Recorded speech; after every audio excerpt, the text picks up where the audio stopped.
name is Sari Werner. I'm the revalidation therapist of FAVI. FAVI is the Aruban Foundation for the Blind and the Visually Impaired.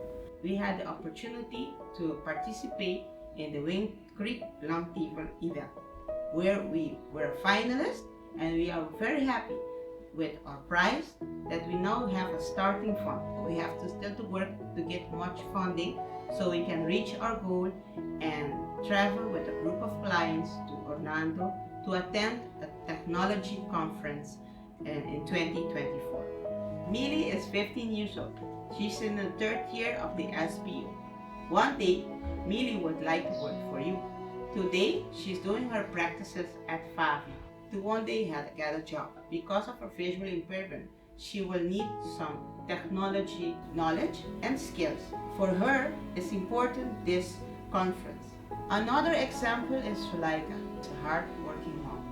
And look how dedicated she takes her time and does her job right.